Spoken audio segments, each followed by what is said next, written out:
this voice in your head that wants you to do nothing.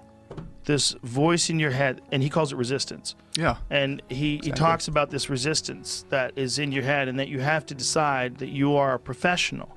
This is what a professional does. A professional goes to work, and they give in to the muse. Okay, the concept of the muse, whether or not it's real, but the concept of the muse is you settle in and receive creativity almost like as a divine gift from this magical entity, the muse. Now, whether or not it's real is not important. What's important is if you treat it as if it's real, it does work. And what works is if you dedicate your time and your focus, like realistically, with a professional, disciplined effort to creativity. You show up every day like a professional, but you show up to be creative. If you just do it on a regular basis, ideas will come to you. Where are these ideas coming from? Well, his concept was to think of it as you're a professional and you're getting these ideas from the muse. And this is what you do. You show up and you do the work, you focus on it, and these ideas will come to you. And that's really true. If you really stop and think about it, if you write something, whether it's the most brilliant thing you've ever written or whether you're not good at editing and it turns out to be dog shit, where's that coming from, man? You're just sitting down in front of your laptop and these thoughts are coming to you, and all of a sudden you're talking about a kid who's riding a bike and he gets attacked by a werewolf. Like, where the fuck is this coming from? If it's not coming from the muse, where is it coming from? Well, it's coming from my creativity. Okay. Do you know how to access your creativity like you can blink? No, you don't. Do you know how to access your activity like you can lick something or perform any sort of physical function that's repeatable? No, you don't. It's a non-repeatable thing. Treat it like it's magic. But treat it like you're a professional and you show up to engage with the magic. So every day, at the same time, you sit down in front of your keyboard and you start working. And just put in the work, and force yourself to do it. Force it like a muscle, like the same muscle that you develop when you go running every day. And then you get to the point where like 7 days in, you start fucking feeling good running. Right. So you start to feel like you're good at it. You start feeling like you're getting better. Yeah. Because you're putting in the time.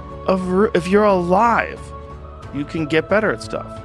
And I don't think people are happy if they don't have puzzles and complex tasks and things that are interesting to them, whether it's an art project or whether it's learning something completely new like stand-up comedy.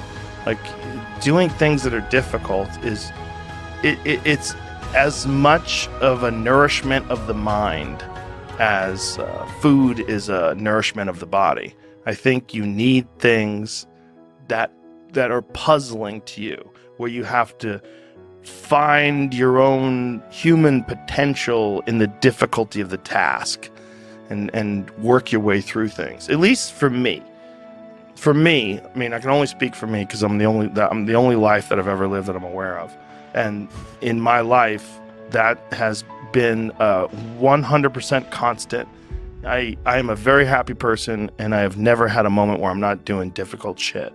Give yourself an arduous, difficult task where you're challenged mentally and challenged physically. One of the great things about being challenged physically is it's also mental. The people that don't understand that have never really been challenged physically.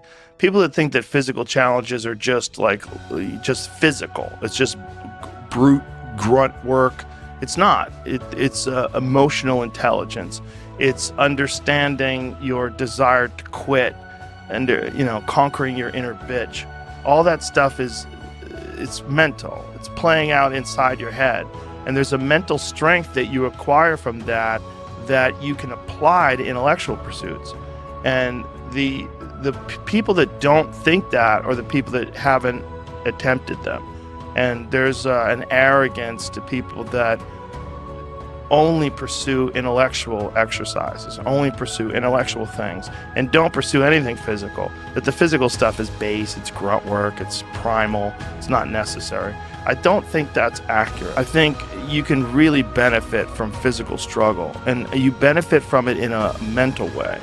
And I think that is overlooked.